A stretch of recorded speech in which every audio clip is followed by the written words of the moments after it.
again, I'll gut you like a fish. Hi, I'm Chucky. Wanna play? Behold! Fish boy! This is my boomstick! Red rum. Garbage day! We'll tear your soul apart. Oh, yes. There will be blood.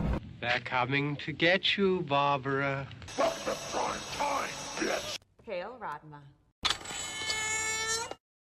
All right, welcome back to the Three from Hell podcast. I'm Sam, and this week I'm joined by Justin and Dino. Huh? And Hello. we just finished watching American Psycho. That's what that was? That is what that was, yeah. Oh, wow. And without any further ado, we're going to jump straight into this. So, American Psycho was directed by Mary Herron, screenplay written by Mary Herron and Guinevere Turner. It was based on the book American Psycho by Bret Easton Ellis. Excuse me. Your producers are Edward R. Pressman, Chris Hanley, and Christian Halsey Solomon. Oh boy, I should have looked at this name before I started reading. Well, you know what it is. I mean, cinematography done by... I'm not even... It's a Polish first name and a Polish last name. I'm so sorry. I'm not even going to attempt it. Editing done by Andrew Marcus. The music done by John Cale. Your production companies are Edward R. Pressman Productions and Muse Productions. This film was distributed by Lionsgate Films with a release date of April 14th, 2000. Runtime of 102 minutes. A budget of $7 million, and it brought in $34.3 million at the box office. I don't think that box office numbers factors in pop culture relevance. mm-hmm. Anyway, the previously mentioned Guinevere Turner also appears in the film as Elizabeth. Kara Seymour as Christy. The great Willem Dafoe as Donald Kimball. Jared Leto as Paul Allen. Matt Ross as Lewis Carruthers. Samantha Mathis as Courtney Rawlinson. Reese Witherspoon as Evelyn Williams. Chloe Savini as Jean. Bill Sage as David Van Patten, Josh Lucas as Craig McDermott, Justin Theroux as Timothy Bryce, and of course the star of the film, Christian Bale, playing the role of Patrick Bateman. No fun facts this week. Tony's not here, and I don't think any of us thought to look it up. With that said, Dino has drawn the straw to give us the plot synopsis. But before we get to that, number one, beyond this point, there will be spoilers. If you somehow have not seen American Psycho, stop here and go watch it. Yeah, and if please you want go to watch it. if you want to watch it, you can watch it with us on Patreon at patreon.com/youdamnright, or it is also available on Netflix streaming, or you can rent and or buy it from wherever you rent and or buy your films. I think it seems like it's also available on Paramount Plus. Yes, it is. Yes, it is. Be kind and rewind. Yeah. Yes, and you can also just ask one of your friends for a copy, because I can guarantee you that you have at least two friends who already own this movie. There is someone in your life Me and that Sam. already has this. Yeah. Yeah. So looks like Netflix, Paramount Plus, or just ask a friend. Mm-hmm. With that said, once again, spoilers beyond this point. Dino, the floor is yours. Do you want the whole movie, right? The whole shebang. Okay. So Patrick Bateman, it's the late 1980s. 27-year-old Wall Streeter Patrick Bateman travels among a close network of the proverbial beautiful people. The closed network. Damn it. This isn't SmackDown. The closed network is only they will be able to allow others like themselves in the feeling of superiority. Patrick has a routinized morning regimen to maintain his appearance of attractiveness and fitness. Like his stomach crunches, he could do 1,000. He is also egomaniacal, narcissistic, and competitive, always having to one-up everyone in that presentation. But he, unlike the others, realizes that for himself, all of these are masks to hide what is truly underneath. Someone or something inhumane in nature. In other words, he is compared to the shell resembling a human that contains only greed and disgust. Greed in wanting others may have, and disgust for those who do not meet his expectations. So upon going upon his everyday regimen of how this man is able to look like the perfect specimen of a human being, especially in the 1980s, he indulges in everything.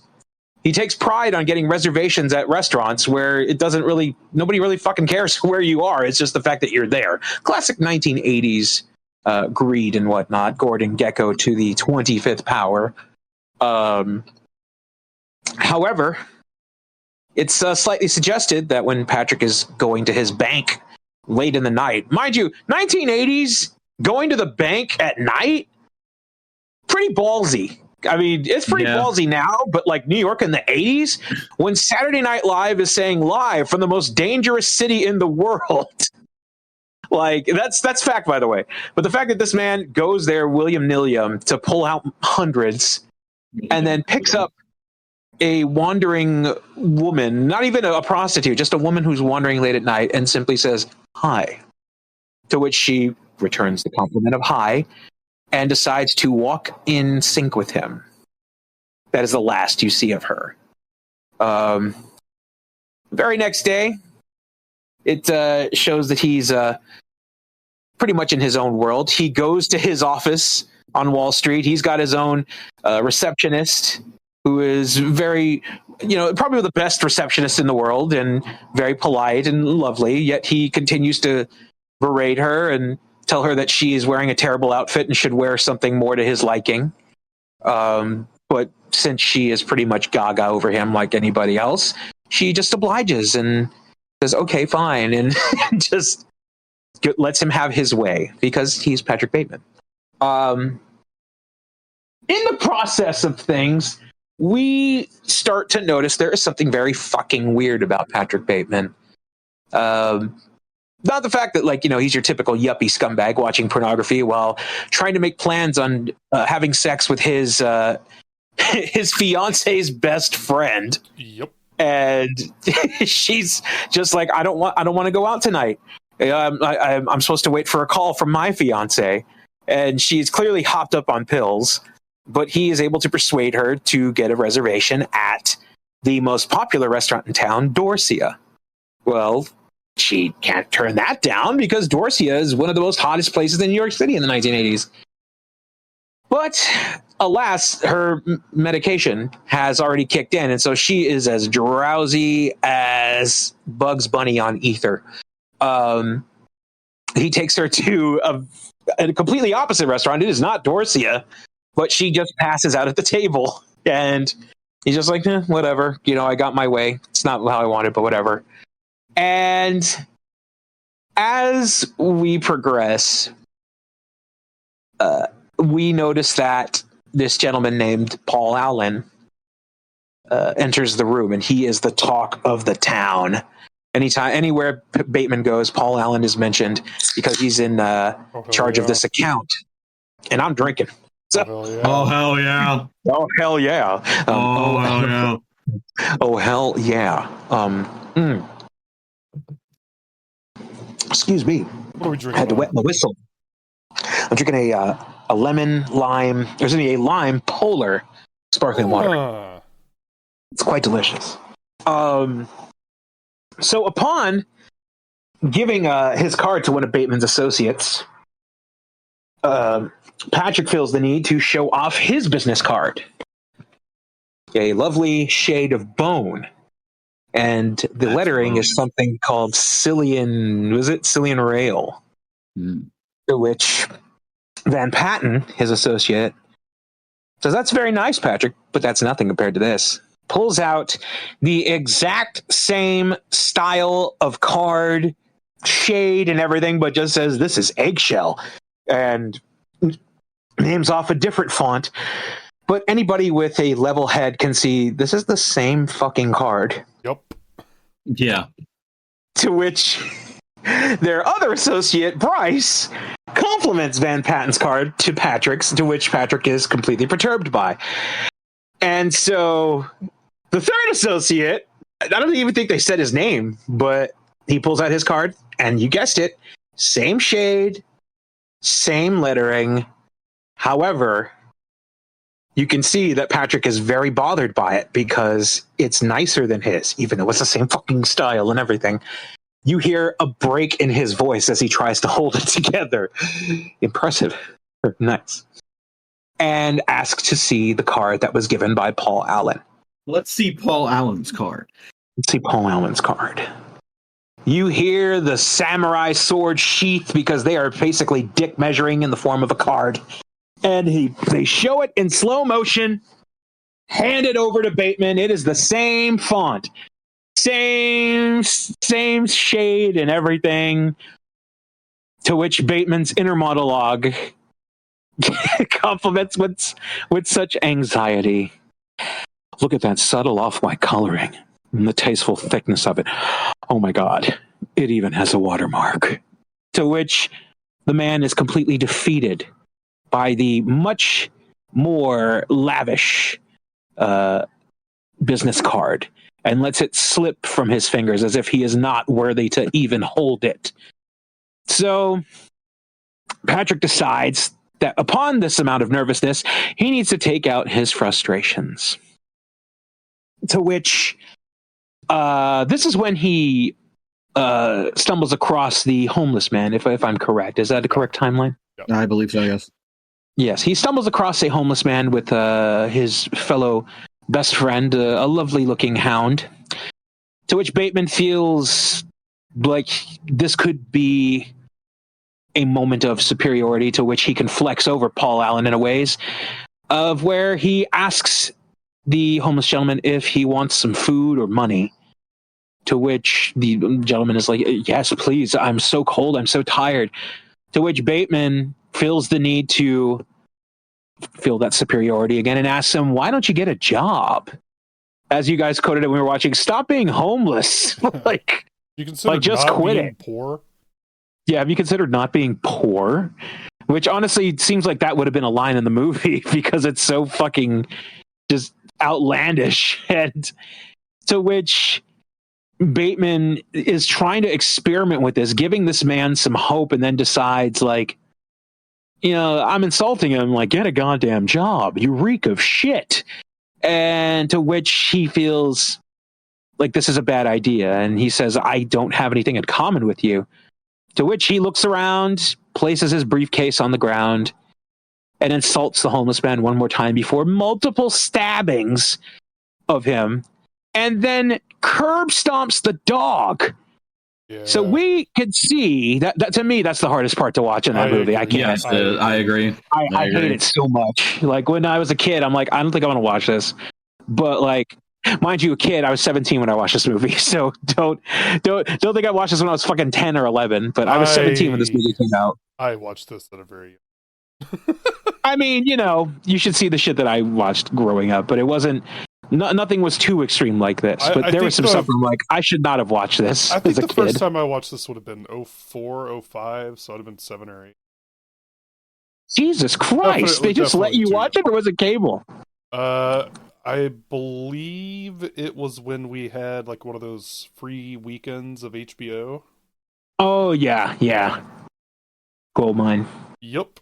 But yeah, so Crazy after this, time period.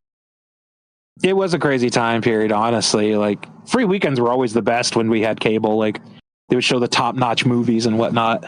Free HBO weekend, free Cinemax weekend, free Stars weekend. Remember when Stars? Free Skinemax for a weekend. Yeah. That's crazy. Emmanuel. Okay, enough of that. So upon witnessing the first heinous act, like full tilt in your face, it's no longer suggested. Patrick Bateman is a terrible, terrible human being, if not just a shell of a human being, as he says. Because even in the beginning, he says, I'm not a human being. I'm just simply in this shell. Like, there's something inside me growing. And we saw that in full display. So, upon just, living his life. I think he's at a Christmas party right after where Yeah. he meets up with Paul Allen again, who keeps calling him Halberstram, Marcus Halberstram, because in such a world of self-importance and lavish lifestyle, you really don't remember who is who, and you kind of just confuse them with everybody else. You either decide to go with it, or you just ignore them. And that theme continues all the way through this movie. All the fucking way through this movie. It is not just a singular person. It is everyone in this world that we're being shown through the eyes of Patrick Bateman. So Patrick is just so upset that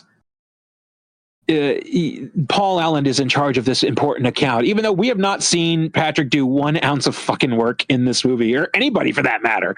You just hear that someone is latched onto an account. But based on what we've seen, it's just, they get to party with these important people. That's it. But he just hates Paul Allen, hates him with a passion, refuses to correct him on the usage of his proper name, even to the point where he wants it to be kept secret because he is clearly up to something. Even upon earlier being such a quote-unquote Grinch to his fiancée at the Christmas party, he just steps away from her as she asks him a question to powwow with Paul Allen. And so that's an incorrect term, by the way, to talk with him. Forgive me. But he says, let's have dinner one night. And he makes a plan for it. His fiance comes in and he's like, all right, Marcus, I'll talk to you later. And she goes, why does he call you Marcus? To which he distracts her with the bit of tenderness and it's a mistletoe alert and gives her a kiss. He's like, yeah, just don't pay attention to what happened. He shows up at this Mexican restaurant where they treat the staff like complete utter shit. And there's nobody in there. It's just them.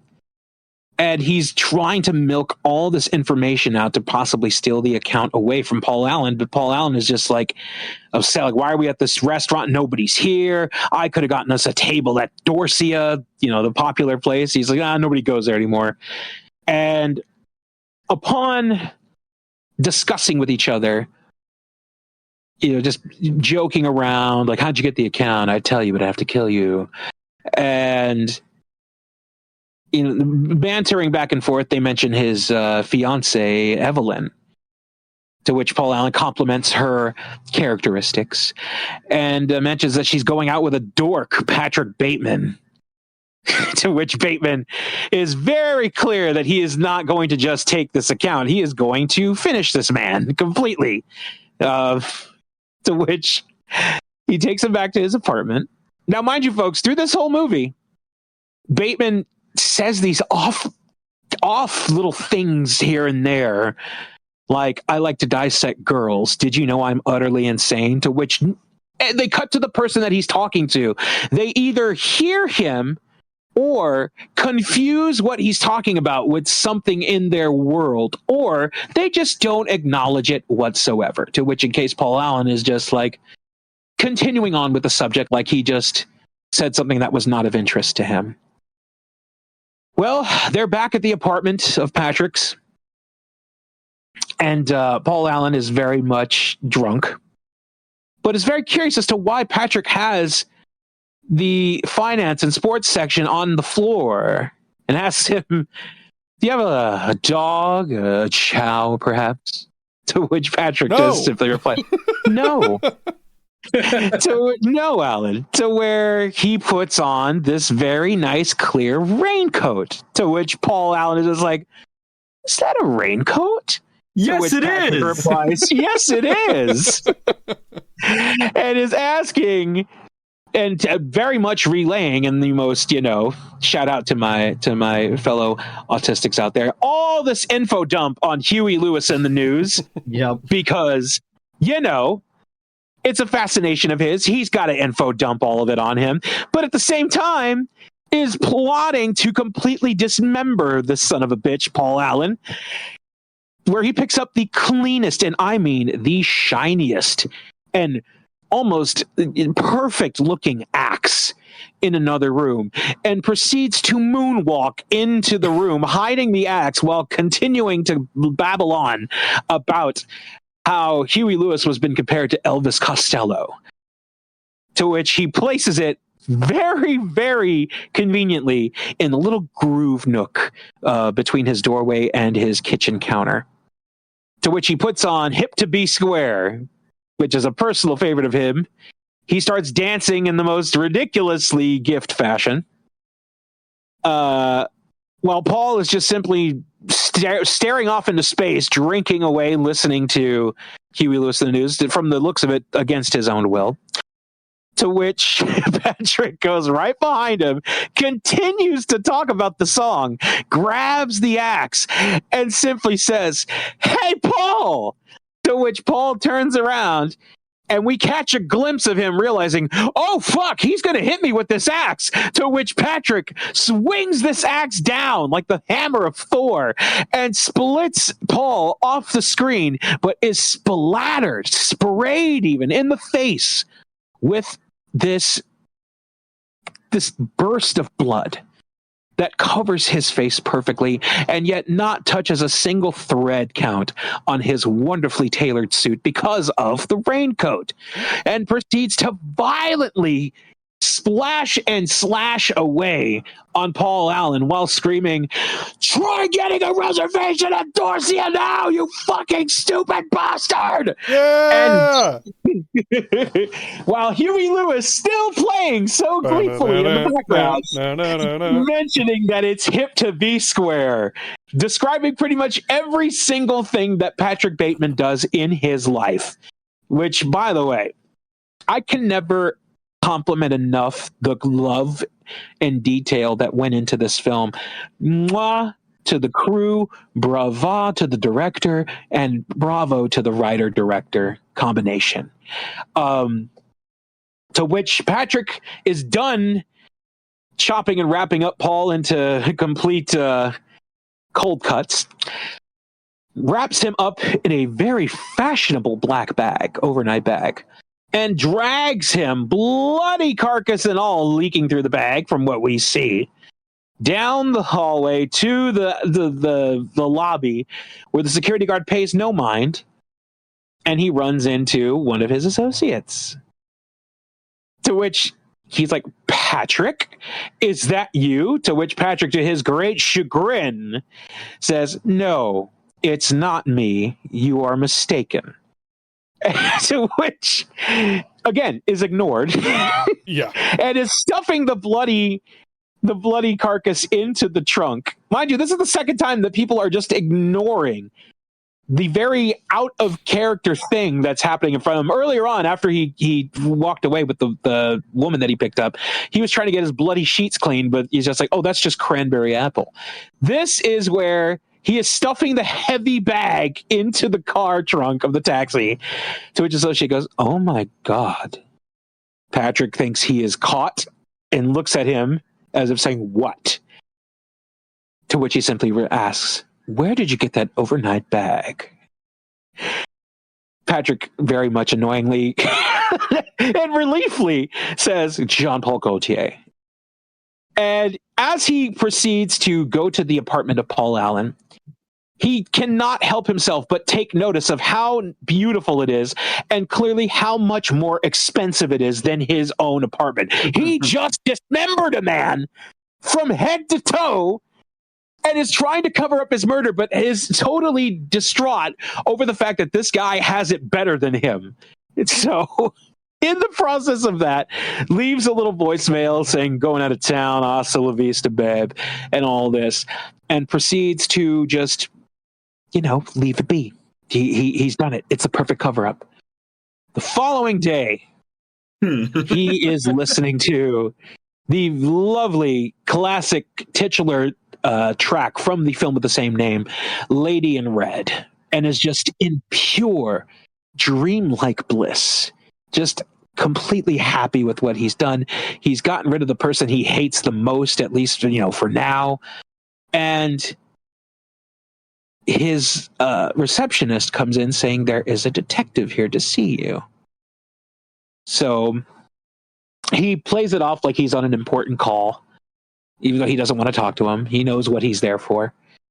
And this detective is played by the always magnificent Willem Dafoe. Yes, properly so. Yes, rightfully so. Now, if you've seen this movie before and have never noticed this, I hope that you will take notice of this. And if you haven't seen this movie before, I hope you take notice of this. The interrogation, I'm going to use this plurally, the interrogations between Willem Dafoe's character and Christian Bale's character of Patrick Bateman are done so frantically. One frame of questioning, you will see him ask in the most tenderly, just a la-di-da kind of way, and then cut to a response where he is staring daggers at Bateman, like he knows that he is lying to him. But it's edited so beautifully that you can't understand what is happening. You are confused of, does this fucking guy know? Or doesn't he? Like, what is happening in this? It's so off-putting and it's so wonderfully done. That was intentional, by the way. Exactly. And again, bravo to the director, bravo to the crew for making this film so fucking wonderful. So he basically just puts every single pile of lies onto there of his alibi and everything he's heard about Paul Allen, saying he was part of the Yale thing where he just does a lot of drugs and is a closeted homosexual. Just at the time, you know, what would be considered insulting to one's character. So he says, you know, I hope I've been of help. I have an appointment with Claire Huxtable at 2, which, mind you, folks, Claire Huxtable is a fictional character from the very canceled Bill Cosby show. But, you know, at the time, a pop culture phenomenon of a show. So the fact that this guy in the 1980s was fooled by the fact that a guy has a meeting with a fictional character, a popular fictional character in Claire Huxtable. But he says, okay, well, you know, I'll let you know if we have any other questions or if you have anything else you want to tell me, here's my information. So Patrick proceeds to feel a little stressed and needs to let off some steam. So we catch him doing his 1,000 crunches while the lovely natured sounds of Tobe Hooper's 1970s classic, The Texas Chainsaw Massacre, plays very loudly in the background. And Patrick is very much getting ready for a night on the town, to which he picks up this young lady of the evening and tells her, you know, you should come up to my room. And she's like, I don't think we should.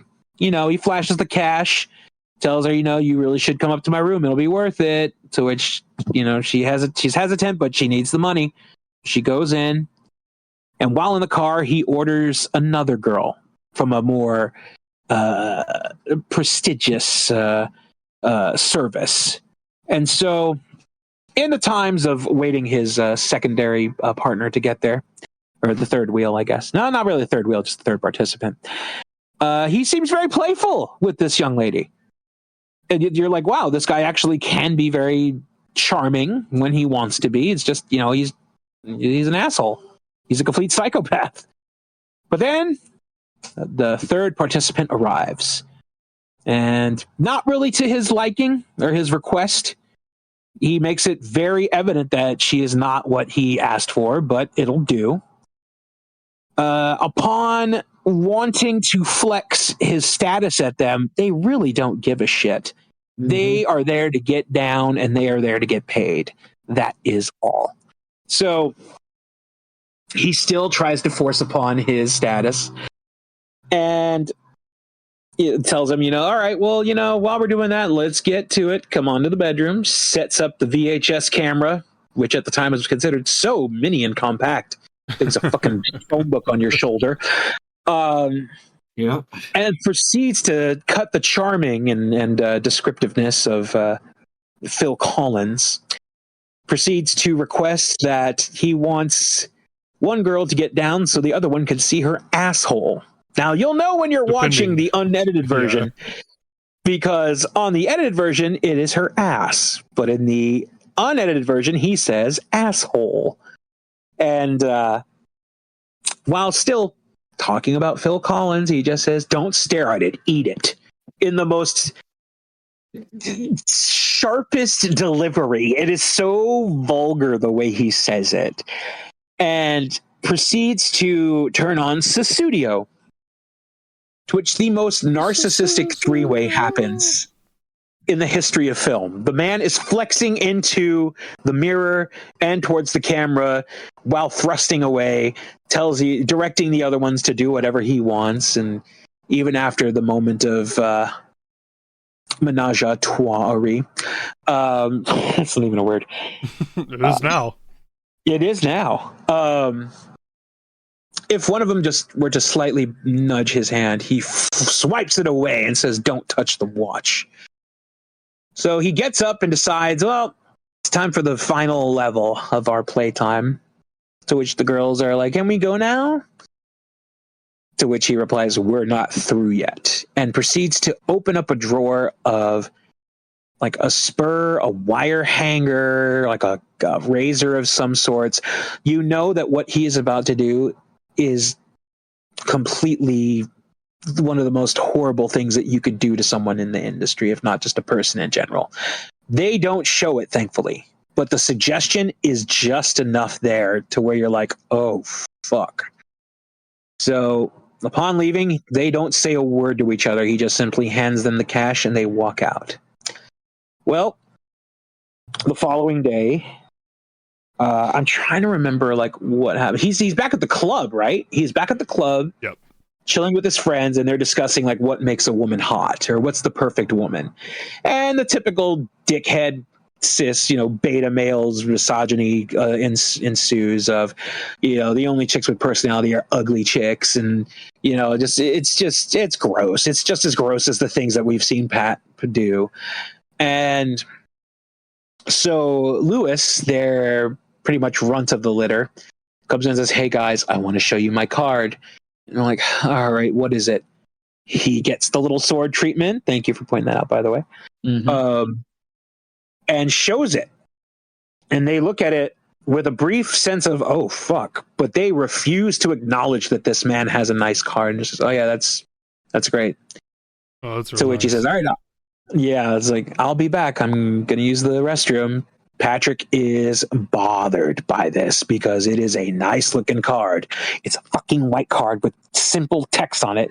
And which you also pointed out, what word is misspelled on every one of them? Acquisitions is spelled wrong on every single card. You can thank Chelsea from the Kill Count. Oh, shout out to Kill Count. For all of my unnecessary knowledge about any of the movies that we watch on this podcast. Yes, big ups and big love to Kill Count. Fucking fantastic channel. Collab with YDR. 3 from Hell. That would be crazy as hell. That would be, throw it out there, baby. We are in the time of open platforms. Let's just fucking do it. We would love to work with Kill Count. They're fucking amazing, and we love their work. So shout out to there. Real, same. Yep. So, back to the story. I always give time for a shout out, always.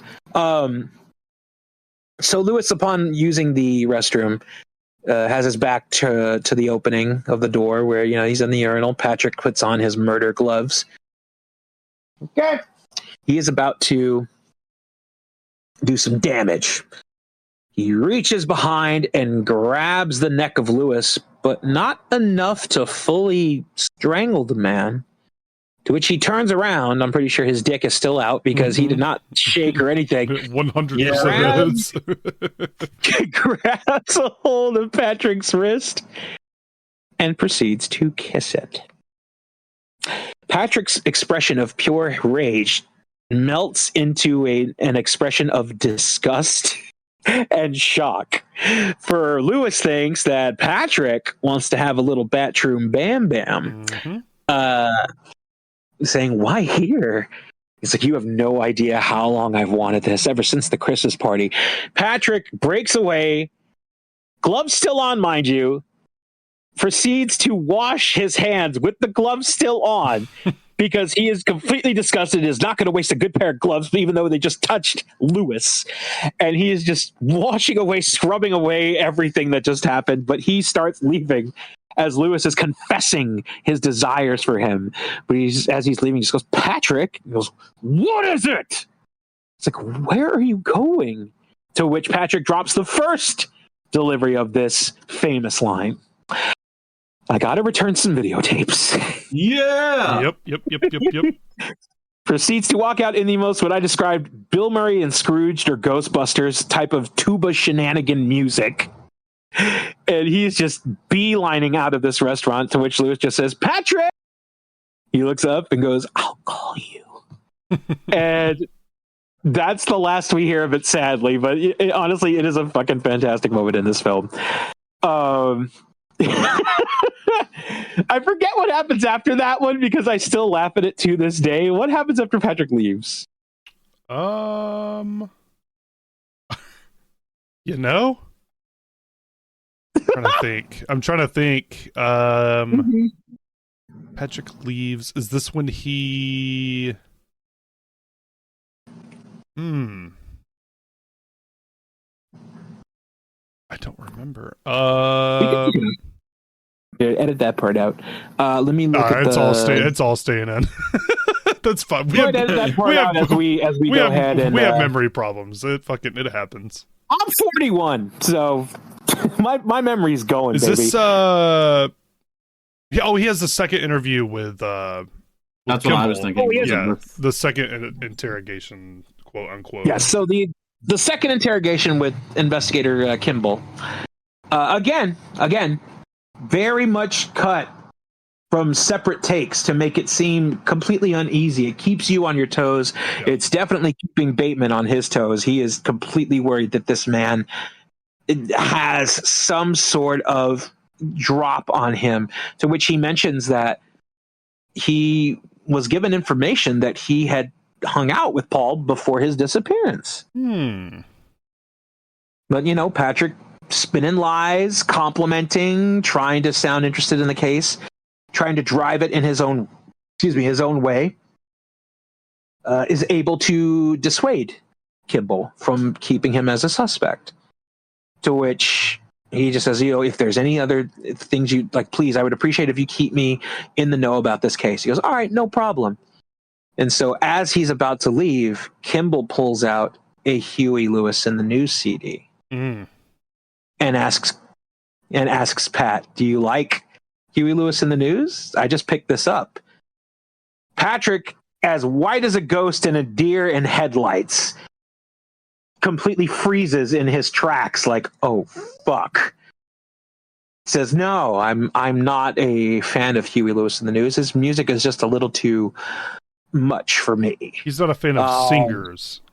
Yeah, fingers. To which Kimball, and I like pointing this out, is so broken at the fact that Patrick does not like Huey Lewis in the News and just simply says, to each his own.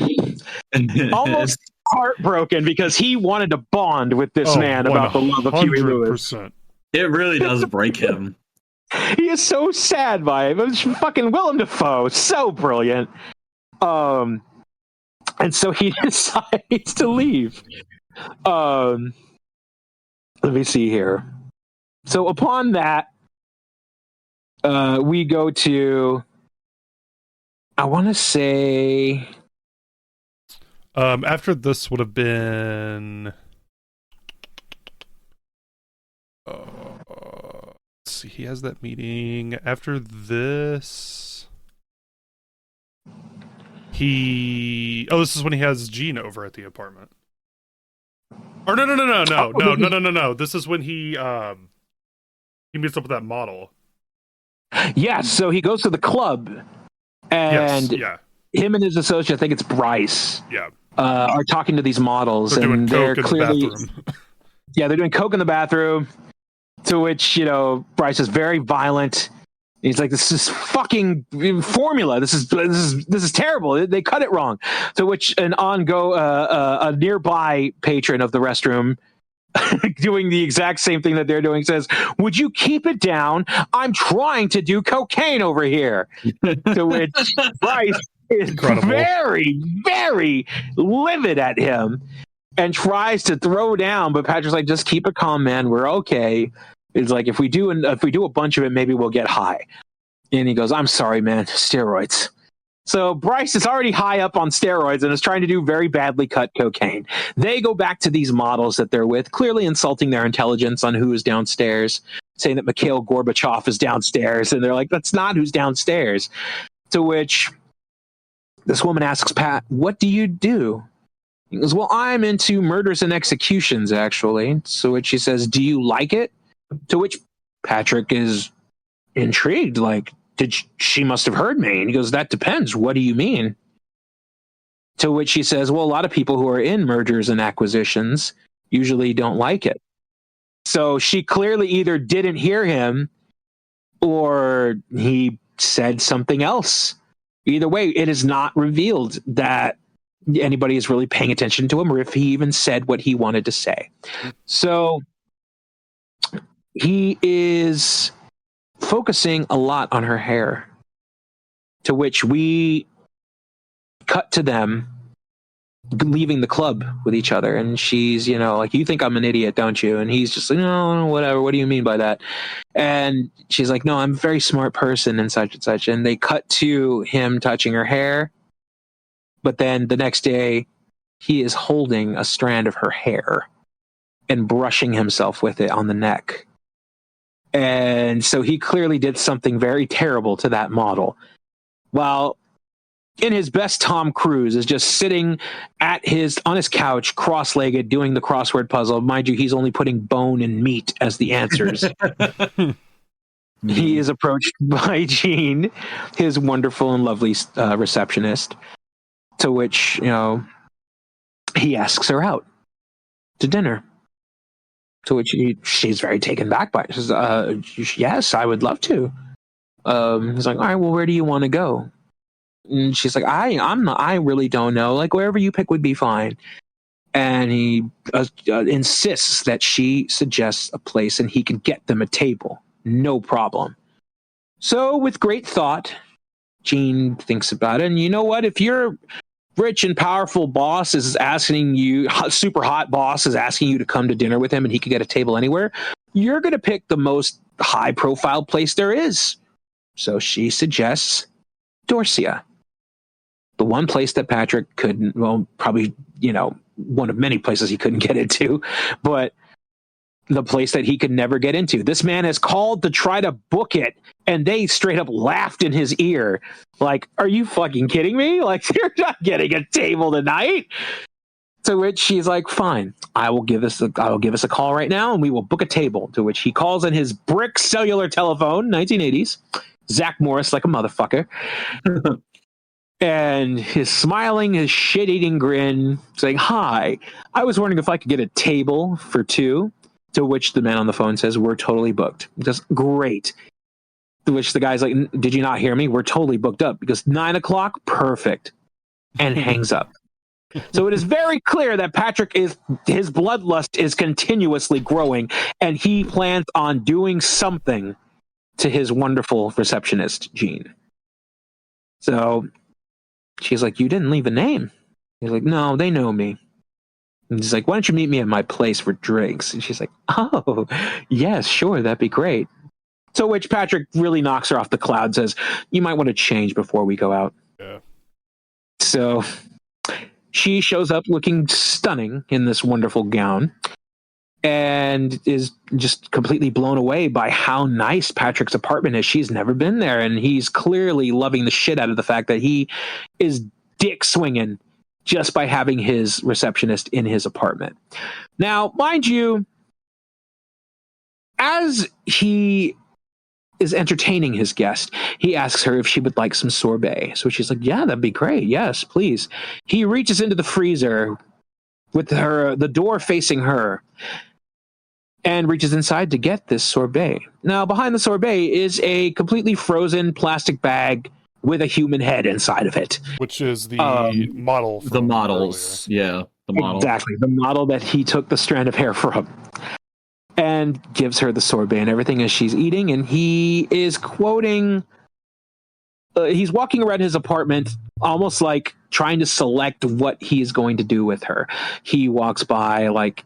Did he have like a fucking lawnmower or something? Or like a weed cutter? Yeah. He had a weed Yeah, he had a at bunch one of point. weird shit in that in fucking his cabinet. pantry, which is apartment, like nobody would find that suspicious. He has a fucking, like, he's looking at knives to select. He even pulls out a roll of duct tape and mentions to her that, did you know that Ted Bundy's first dog was a collie? To which Jean, being the level-headed person, and mind you, folks, at the time, a lot of women wouldn't have really, let it be known that they listened to serial killer podcasts because it didn't exist, or knew information on serial killers, or probably just didn't watch that back then, because to which she was just like, who's Ted Bundy? But this very much just sours Patrick a little bit. So as he's talking to her, she asks him a question like, did you ever want to just make someone happy? Clearly she has feelings for Patrick. She cares about him. And is basically just opening up to him more. While she is doing that, Patrick stands behind her and raises this giant fucking nail gun and is holding it so close to her head. You don't know if this guy is going to actually kill his receptionist with a nail gun or not. And while he is answering her question, like, I just want to meet the right person, have the right relationship, his phone rings. And it's his fiancée, Evelyn, leaving a message of tenderness and flirtatious responses and everything, remarks, to which Patrick is completely caught and embarrassed and feels, pretty bad of what he's doing. Jean is very much heartbroken by the fact that he is still with his fiancée, Evelyn, and says, maybe I should go. Do you want me to go? And is waiting for Patrick to tell her what she wants to hear, but he simply says, if you stay, I have a feeling something bad is going to happen and I don't want to hurt you. And the date is over. The one woman actually got away from Patrick Bateman without having something horrible happen to her. Well, I mean, it really depends. You're pouring yourself out to this person and you care about them, but he's a bit of a sleazebag. Of course, we all know he's a fucking psycho. American Psycho, if you will. An American? Oh, you did the thing. All right, roll American- credits. We'll see you next week. It's like by the Misfits start playing. So, in the process of that, Patrick is, again, he's very bothered by a lot of things. He is still dodging the attempts of one Detective Kimball, who, again, has evidence against Patrick, but, Patrick very much is steering it away. And to which he is, he needs to let out his bloodlust. So he meets up with one of the prostitutes that he violated with the hanger and stuff earlier on. She is very hesitant to get in the car with him and says, like, you really did some damage last time. I was thinking of getting a lawyer. He says, no lawyers. I'll take care of whatever you need to take care of. Just get in the car with me and I'll take care of it. And I have a job for you. She is very hesitant, more than before, but he still entices her because she needs money. Times are tough. New York City's fucking expensive. Takes her to Paul Allen's apartment, where he is calling upon a ex-girlfriend of his or something like that, where she can get like drugs and whatnot. They're just drunk. They're high as shit. He's talking about Whitney Houston in one of the longest monologues of the movie, by the way, which apparently in the books too, the rants are fucking long. Like you really, they're longer in the books. Yeah, like Bret Easton Ellis spared no expense for descriptions in this story. But the film, it's still lengthy, but they cut to it.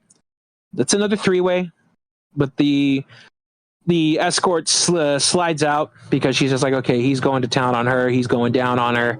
I'm going to slip out, probably head out. This isn't really worth it. But then we hear, ow, to which turns even more blood-curdling scream, and then the sheets are stained with blood splatters. And last time we saw Patrick, his head was between the legs of his former acquaintance. To which the blankets are pulled off. His entire face and mouth are covered with blood. He was biting this woman, eating her out, literally. To which he stares like a feral animal at the prostitute that he brought in. She is running and trying to lock every single door in her way to get away from him, to which she goes into a room that she doesn't know where it leads to, but what it led to was 2 dead bodies in plastic hanging. She is completely terrified by this, naturally, runs into another room that says "Die, yuppie scum," and then runs into another room, the bathroom, where there is bodies in a bathtub of women. She slides on the blood, falls to the ground. Patrick comes in and just tries to bite her leg, trying to eat her. To which she kicks him in the face and hightails it the fuck out of there. To which Patrick just says, "Not the face, you fucking piece of bitch trash!" And that is what sets him off. She is running down the hall, banging on every door, screaming her head off. This is shot like a nightmare. Handheld, quick following of the character and everything. But here comes a revving of an engine, of a chainsaw engine, mind you. Patrick Bateman is naked except for a pair of fucking white cross trainers, covered in blood, with a goddamn chainsaw, chasing after this girl. She runs down the stairs, to which he sees her going down the spiral staircase, to which he holds his chainsaw out, spinning it with her, almost if measuring a shot. Proceeds to drop it, and it hits her. We only assume it hits her because we just see it go into the camera, and he screams with every bit of energy in his soulless body, like he just landed a trick shot. We cut to her. She's dead. She's bleeding on the floor.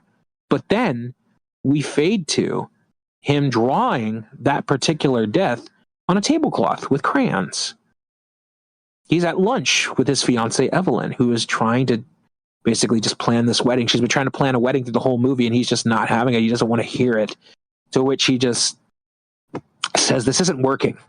She goes, "What do you mean?" This whole thing, like, I have a bloodlust that can't be contained, and I just don't have time for your shit. Like, honestly, you're just not important to me. To which she starts breaking down and crying, causing a scene.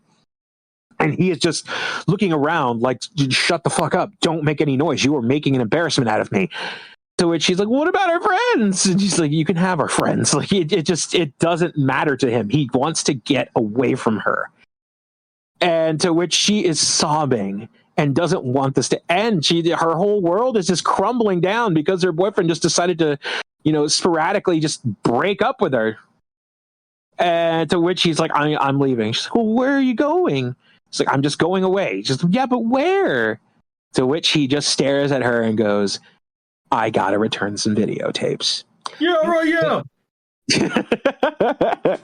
So he storms out. That's the last we see of Evelyn. Lord knows what happened to that poor woman. But as he progresses, he goes to the bank. He goes to the bank to just pull out some cash, and he sees a little kitten go, by his feet. And strangely enough, he's just like, "Hey, kitty." But then the bank machine just says, "Feed me a stray kitten." Like, no prompt or anything, just "Feed me a stray kitten." To which he simply picks up the cat and tries to push it into the bank machine. But, it's a goddamn cat. So he naturally pulls out a gun. To which an old woman on by says, "What are you doing? Let go of that kitten. What are you doing?" He pops a cap in her and she falls to the ground. Now, he lets the kitten go, thankfully. Thankfully, one animal gets out of this fucking movie alive. Well, 2 animals. The potbelly pig was the other one. Oh, yeah. So the cops show up. He tries to play it cool.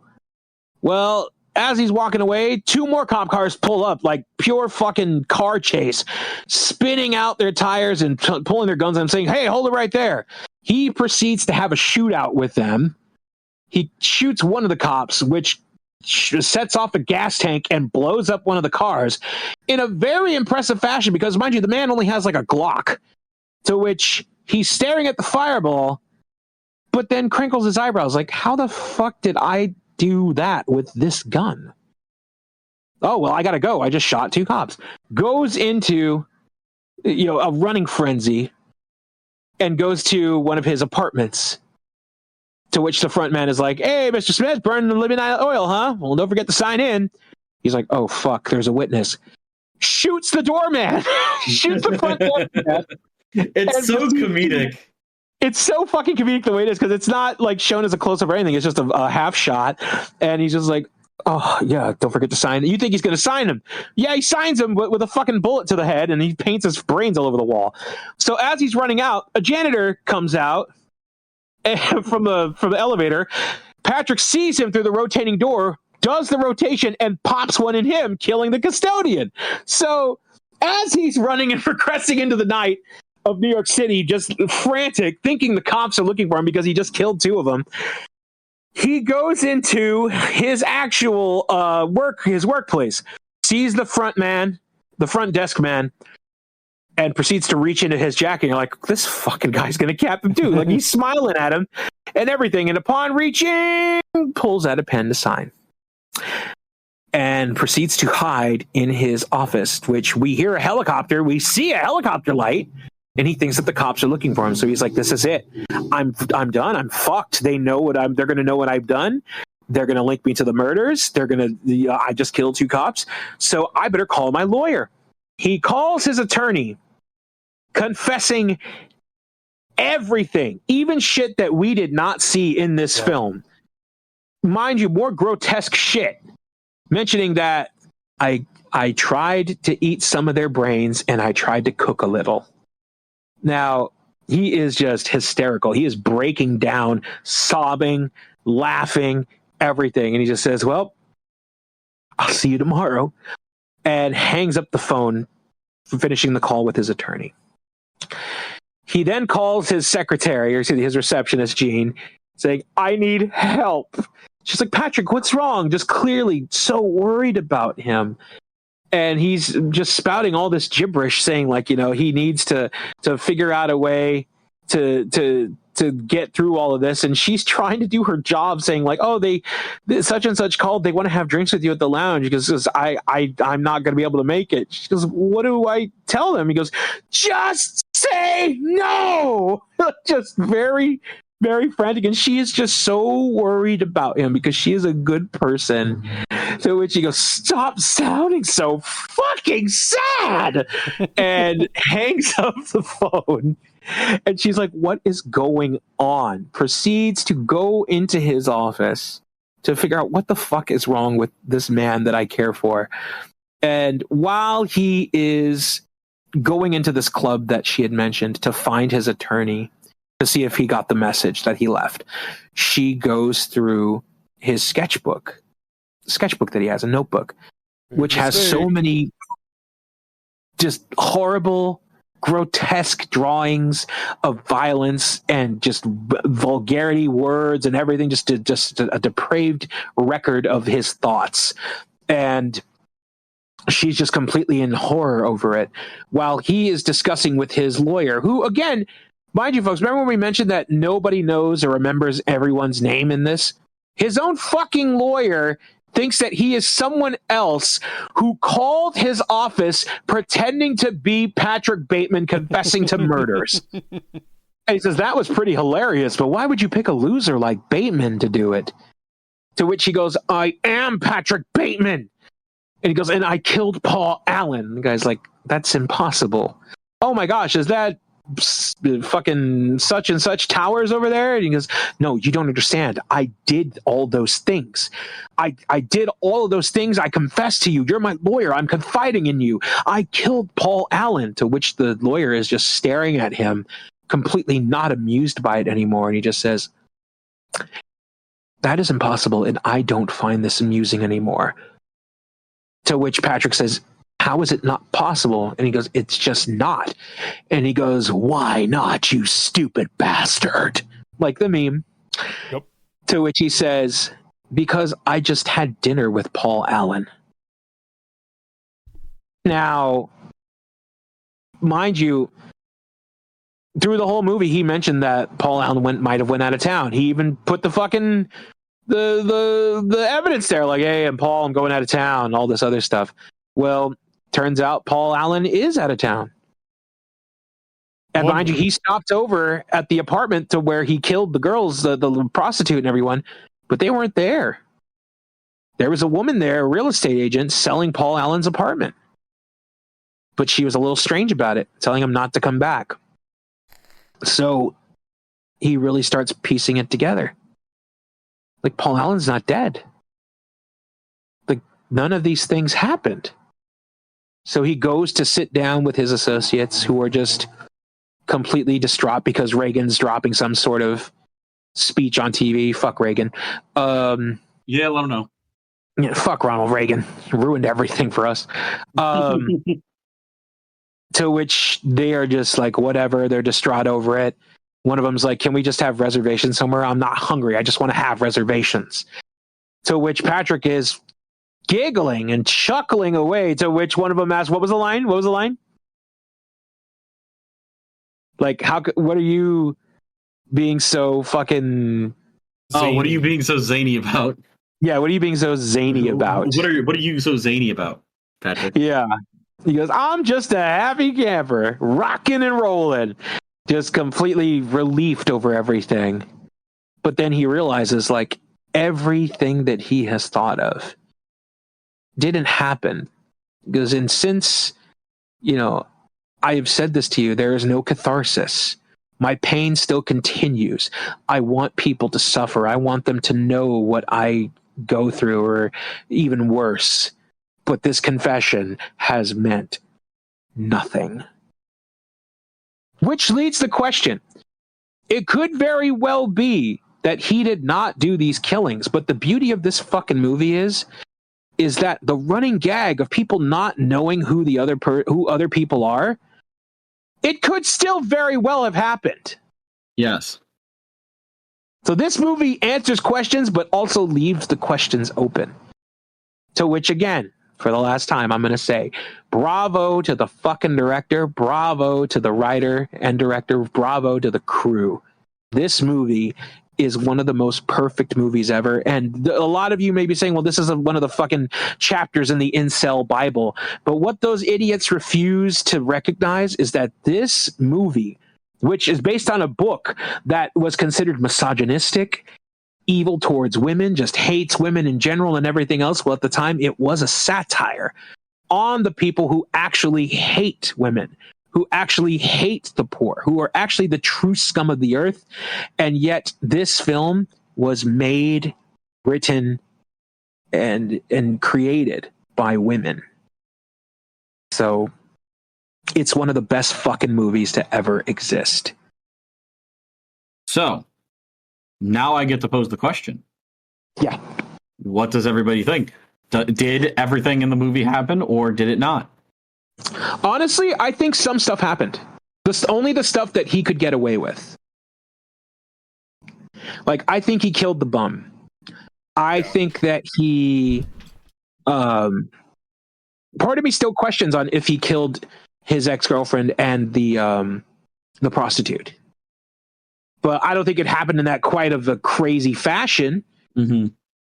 But at the same time, like, I think that he did something to the woman that he picked up in the beginning.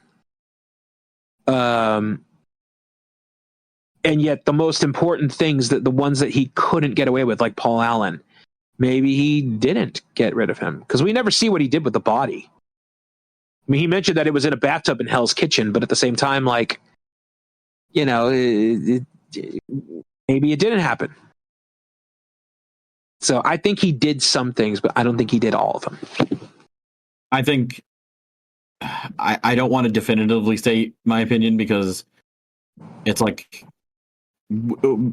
make a hard stance type deal when it comes to this stuff. But I think for the purposes of the character and the idea, to use his own words in the movie, of Patrick Bateman, everything in the movie has to have happened. Because, and Chelsea says this in the kill count as well, so I'm going to paraphrase what she says, which is that he's so unremarkable that he's able to get away with all of these things and nobody believes him. Yeah. That's a good one. Like that, and also I didn't catch any lines on this watch through, but I know from the book and from other things I've watched about the movie that Patrick's father pretty much owns the company that they work at. Yep. They mention it in the movie. I know that they do. I just didn't hear them say it. I missed it. Evelyn says at the beginning, like, I can't take time off work. Your dad practically runs the whole company. Yes. So, like, Patrick could pretty much get away with anything regardless of that because his dad pretty much owns the company. There's that. And then, like you just said about, like, people getting each other mixed up, like, completely a possibility as to why Patrick's able to do what he does. They don't even know that he's Patrick Bateman half the time. His own fucking attorney didn't know him. Yeah, exactly. So, like, it's entirely plausible that he's able to get away with almost everything, if not everything, that he does in the movie. Some of it may be delusions of grandeur. Patrick Bateman is not a reliable narrator. No, he is not. But I still think that everything happened. I don't think any of it happened. I think what we're seeing is someone with undiagnosed schizophrenia have a psychotic break. That too. And that is where everything at the end starts piling up, where he is seeing the evidence that none of it has happened, but he can't fully grasp how none of it happened when he saw so vividly that it did happen. And the thing with the ATM, you know, all this shit, like, maybe he did kill the homeless guy. Yeah. But even that, I don't think. I think that is, he's going down the alley, he comes across this homeless guy, and then he is imagining what he wanted to do. Or what his brain is perceiving that he did do, depending on how you want to look at that. I don't think he did anything. I think he's undiagnosed with schizophrenia and is just simply he's going down a deep dive with that without actually knowing what it is.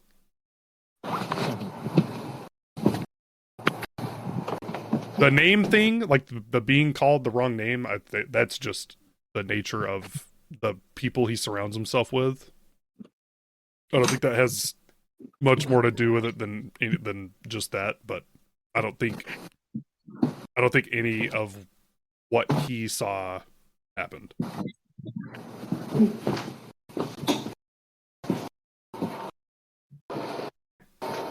We all have our opinions, and you can leave your opinion on whatever the fuck. I don't know. Tweet it at You Damn Right.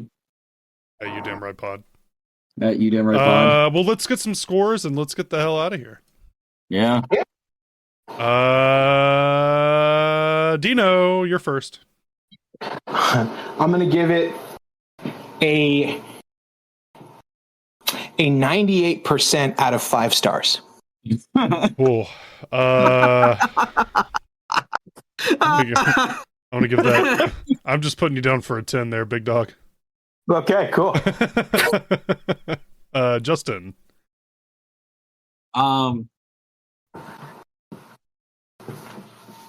There's no reason for me not to give this a 10. Yeah. Like, y'all knew going into this, if you were like, oh, they're covering American Psycho, like you knew based on a majority of the other shit that we've done and how we've done it, that this movie was going to get a 10. Yeah.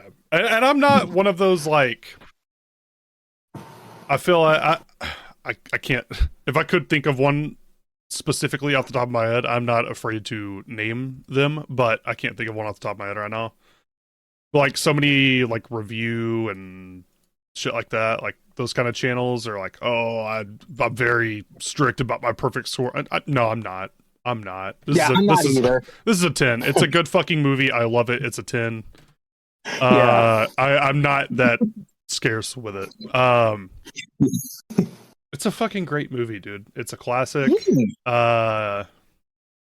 Yeah, I have nothing else to say. It's fucking good. Go watch it if you haven't watched it. If you're here now and you just listen to everything, number one, why didn't you stop and go watch the movie? Real. Even if you did listen to everything and you haven't seen it, still go fucking watch it, because words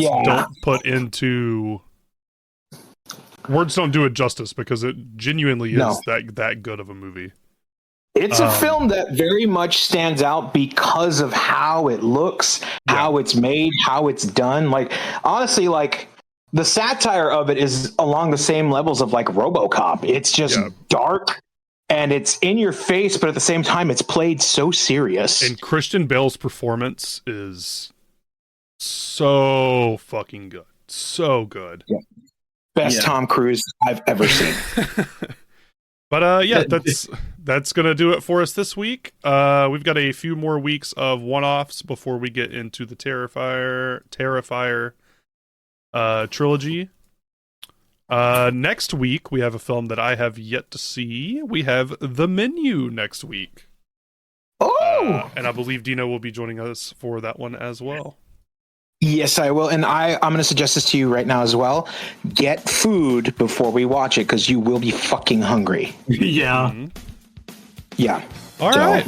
Well, we're going to get on out of here, and I'm going to edit this and get it ready to go up for tomorrow, because we're recording this the night before it goes up. But yeah, so give us a follow, Spotify and Apple Podcasts. Go follow us on Twitter at YouDamnRightPod. And of course, subscribe to the Patreon, patreon.com/YouDamnRight.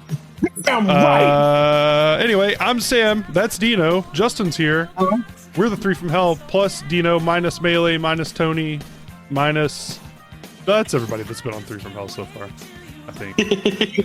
I don't know. I can't keep up with it anymore. Thank you guys for listening. Walking on Sunshine's probably playing underneath this right now. Love you. Bye. Yes.